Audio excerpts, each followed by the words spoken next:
चलिए रुक करेंगे सब बड़ी खबरों का फटाफट अंदाज में। कृषि कानूनों पर जारी विरोध के बीच प्रधानमंत्री मोदी ने बुधवार को लोकसभा को संबोधित किया और एक बार फिर से कानूनों के फायदे गिनाए, तो इसके साथ ही विपक्षी पार्टियों को भी आड़े हाथों लिया। पीएम ने कांग्रेस को कंफ्यूज बताया। किसान आंदोलन को पवित्र बताते हुए पीएम ने कहा कि आंदोलनजीवी पवित्रता को नष्ट करते हैं। उन्होंने कहा कि आंदोलनकारी और आंदोलनजीवी में फर्क करना बेहद जरूरी है। पीएम ने कहा कि टोल प्लाजा तो सभी राज्यों की सरकारों की ओर से स्वीकार की गई व्यवस्था है। उस टोल प्लाजा पर कब्जा कर लेना, वहां तोड़फोड़ करना क्या आंदोलन को अपवित्र करने जैसा नहीं है। पीएम मोदी ने लोकसभा में कहा कि इस कोरोना काल में 3 कृषि कानून भी लाए गए। ये कृषि सुधार का सिलसिला बहुत आवश्यक है। कृषि कानून पर बोलते हुए पीएम मोदी ने कहा कि अच्छा होता अगर कानून की बातों पर चर्चा की जाती। पीएम ने कहा कि कृषि कानूनों पर अफवाह फैलाई गई है, जिसका शिकार हमारे किसान भाई हुए हैं। पीएम ने कहा कि सालों से हमारा कृषि क्षेत्र चुनौतियां महसूस कर रहा है, उसे बाहर लाने के लिए कुछ प्रयास करने होंगे। कृषि क्षेत्र की चुनौतियों को खत्म करने के लिए हमें प्रयास करना होगा।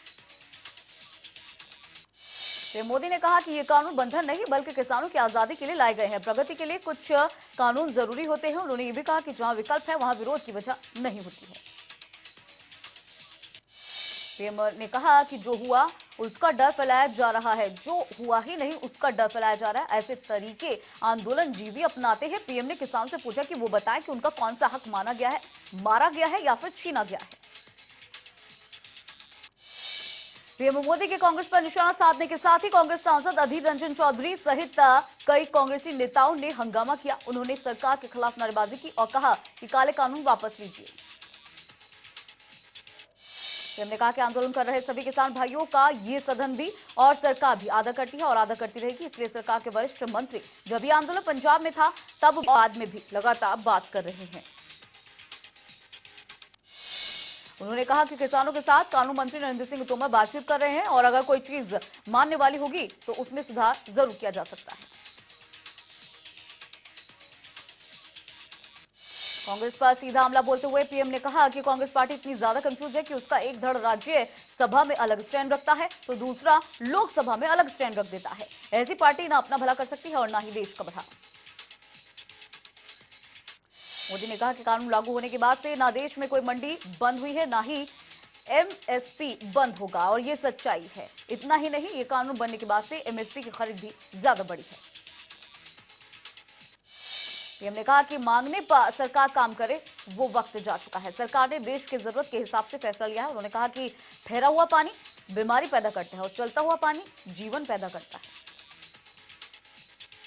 पीएम ने कहा कि छोटे किसानों के लिए व्यवस्था में बदलाव बेहद जरूरी है, क्योंकि छोटे किसानों को खेती का फायदा नहीं मिला है। पीएम ने कहा कि कृषि क्षेत्र में निवेश की सबसे ज्यादा जरूरत है।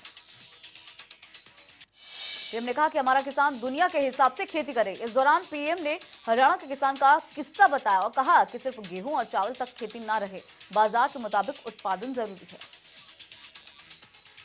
पीएम ने हैरानी जताते हुए कहा कि पहली बार एक नया तर्क आया है कि हमने मांगा नहीं तो आपने दिया क्यों। उन्होंने कहा कि मांगने के लिए मजबूर करने वाली सोच लोकतंत्र की सोच नहीं हो सकती। पीएम मोदी ने आगे कहा कि हिंदुस्तान इतना ज्यादा बड़ा देश है कि कोई भी निर्णय 100% स्वीकार्य नहीं हो सकता। ये देश विविधताओं से भरा हुआ है।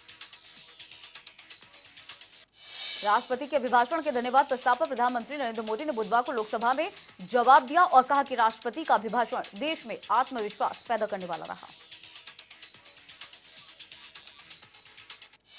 पीएम ने कहा कि हम जल्द ही आजादी के 75 साल पूरे करने वाले। 75 साल का पड़ाव गर्व करने वाला और आगे बढ़ाने का मौका देने वाला होगा। आजादी के 75 साल में हम नए संकल्पों के साथ आगे बढ़ना चाहिए। पीएम ने कहा कि कोरोना संकट काल में देश ने अपना रास्ता चुना है और आज हम दुनिया के सामने मजबूती से खड़े हैं। इस दौरान भारत सभी भ्रमों को तोड़कर आगे बढ़ा है। मोदी ने कहा कि कोरोना संकट काल में भारत खुद भी संभला है और दूसरे देशों को भी संभालने में मदद की है। कोरोना के खिलाफ लड़ाई में हम आत्मनिर्भर बने हैं। ये अपने आप में बहुत ही अभूतपूर्व है। पीएम ने कहा कि अंग्रेजों को भारत के एक राष्ट्र बनने को लेकर शक था, लेकिन लोकतंत्र हमारी रगों में बसा हुआ है। बीते 70 सालों में सत्ता परिवर्तन हमेशा बेहद आसानी से हुआ है। यूपी के पूर्व मुख्यमंत्री अखिलेश यादव ने लोकसभा में सरकार पर जमकर हमला बोला। अखिलेश यादव ने कहा कि प्रधानमंत्री मोदी कहते हैं कि एमएसपी हमेशा जारी रहेगा। इस बार अखिलेश ने कहा कि एमएसपी सिर्फ भाषण में है, जमीनी स्तर पर नहीं। अखिलेश यादव ने कहा कि आंदोलनकारी किसानों को बधाई देता हूं कि उन्होंने पूरे भारत के किसानों को जगाया है। उन्होंने कहा कि अगर कृषि कानून किसान को स्वीकार नहीं है तो इसे वापस क्यों नहीं लिया जा रहा है। राज्यसभा में बजट 2021 से 22 पर चर्चा के दौरान कांग्रेस के वरिष्ठ नेता कपिल सिब्बल ने केंद्र सरकार से कई सवाल पूछे। कपिल सिब्बल ने कहा कि सरकार के बजट में आत्मनिर्भर भारत की बात कही गई है, लेकिन कोरोना काल के बाद देश में कोई क्षेत्र आत्मनिर्भर नहीं दिख रहा है। कपिल सिब्बल ने आरोप लगाया कि सरकार बजट के बाहर नोट बैंक की राजनीति करती है। कपिल सिब्बल ने यह भी कहा और सदन में पूछा कि क्या हमारे देश के लोग आत्मनिर्भर हैं, क्या अलग अलग क्षेत्र आत्मनिर्भर है। उन्होंने कहा कि हमारे देश में बेरोजगारी बढ़ रही है। कपिल सिब्बल ने कहा कि सरकार एमएसपी पर कानून नहीं बनाना चाहती है। सिब्बल ने आरोप लगाया कि देश में सिर्फ 2-4 लोगों को फायदा पहुंचाने के लिए सारे कानून बनाए जा रहे हैं।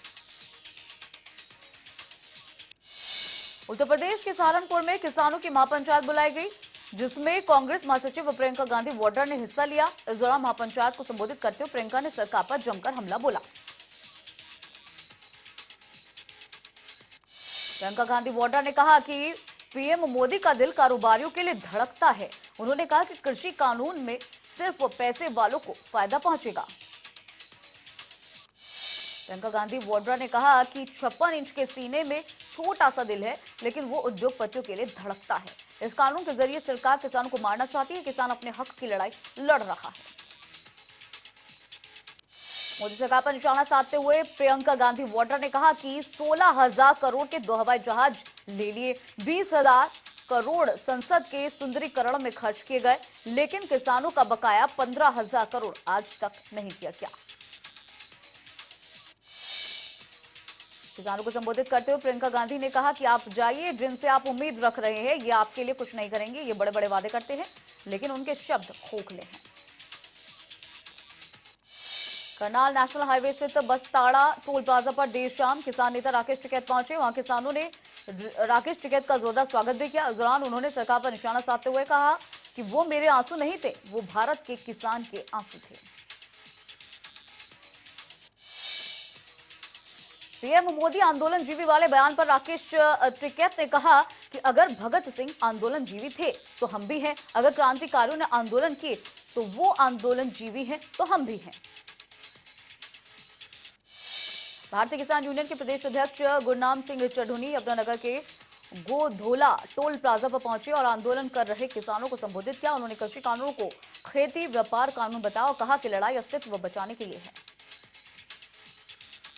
कृषि कानून के खिलाफ किसानों का आंदोलन 77वें दिन भी जारी है। किसानों की मांग है कि सरकार तीनों कृषि कानून रद्द करे, एमएसपी पर नया कानून बनाए। टिकरी बॉर्डर पर किसान नेताओं ने अर्धनग्न होकर प्रदर्शन करने वाले किसानों को कपड़े पहनाए। किसानों के स्वास्थ्य को ध्यान में रखते हुए यह फैसला लिया गया। इस दौरान किसानों ने कहा कि जब तक कानून रद्द नहीं होंगे वो घर वापस नहीं जाएंगे। दिल्ली में 26 जनवरी को हुई हिंसा के मामले में गिरफ्तारियों का दौर शुरू हो चुका है। लाल किले पर उपद्रव के मुख्य आरोपी दीप सिद्धू की गिरफ्तारी के बाद से अब इकबाल सिंह को गिरफ्तार किया गया है। इकबाल सिंह पर 50,000 रुपए का इनाम रखा गया था। उस पर लाल किले पर लोगों को उकसाने, उपद्रव करने का आरोप है। पुलिस ने इकबाल सिंह को पंजाब के होशियारपुर से गिरफ्तार किया है। तो वहीं दिल्ली पुलिस की स्पेशल टीम ने बताया है कि इकबाल सिंह और दीप सिद्धू के बीच कोई बातचीत नहीं हुई है। स्पेशल सेल के डीसीपी ने बताया है कि इकबाल सिंह लुधियाना का रहने वाला है और 26 जनवरी को हुई हिंसा मामले में लोगों को उकसाने में शामिल था। इससे पहले लाल किले में हुई हिंसा के मामले में 15 दिन बाद गिरफ्तार पंजाबी एक्टर दीप सिद्धू को कोर्ट ने 7 दिन की पुलिस रिमांड पर भेज दिया है। सिद्धू को गिरफ्तार करने के बाद से दिल्ली पुलिस की स्पेशल सेल ने दिल्ली की 30,000 कोर्ट में पेश किया था। दिल्ली के उपराज्यपाल के अधिकारी को बढ़ाने वाले बिल को लेकर दिल्ली कांग्रेस ने केंद्र सरकार और आम आदमी पार्टी सरकार पर निशाना साधा। दिल्ली कांग्रेस के अध्यक्ष अनिल चौधरी ने कहा कि केंद्र सरकार दिल्ली की चुनी हुई सरकार से शक्ति छीन रही है। दिल्ली कांग्रेस के अध्यक्ष ने आरोप लगाया है कि संसद में जो संशोधन कानून लाया जा रहा है उसके जरिए दिल्ली की चुनी सरकार की शक्ति को छीनकर उसे कमजोर करने की तैयारी है और फिर भी सीएम केजरीवाल चुप्पी साधे हुए हैं।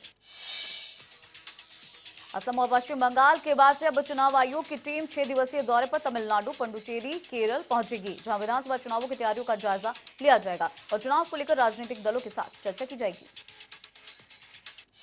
चमोली त्रासदी से जुड़ा एक वीडियो सामने जो प्राकृतिक आपदा का खौफनाक दृश्य दिखा रहा है। इसमें कई जिंदगियां मौत के बहाव में बह गई। एनटीपीसी के क्षतिग्रस्त तपोवन प्रोजेक्ट के सुरंग में फंसे लोगों को बचाने के लिए सेना, एनडीआरएफ, आईटीबीपी, एसडीआरएफ और अब मरीन कमांडो का दस्ता भी रेस्क्यू ऑपरेशन में शामिल हो चुका है। अब तक 32 लोगों की मौत हो चुकी है, जबकि 197 लोग लापता हैं। एनटीपीसी के तपोवन विष्णुगढ़ प्रोजेक्ट के 2.5 किलोमीटर लंबी सुरंग में करीब 25 से 35 लोगों के फंस होने की आशंका है। इन लोगों को सुरंग से बाहर निकालने के लिए राहत बचाव कार्य किया जा रहा है। आपको बता दें कि सुरंग में जल स्तर लगातार बढ़ता जा रहा है। चमोली त्रासदी के बाद से करीब 600 से ज्यादा सेना के जवान, आईटीबीपी, एनडीआरएफ, एसडीआरएफ के जवान बचाव कार्य में जुटे हैं। ये जवान बाढ़ से प्रभावित और संपर्क से बाहर हुए गांव में खाना, दवाइयां और अन्य जरूरी चीजें पहुंचा रहे हैं।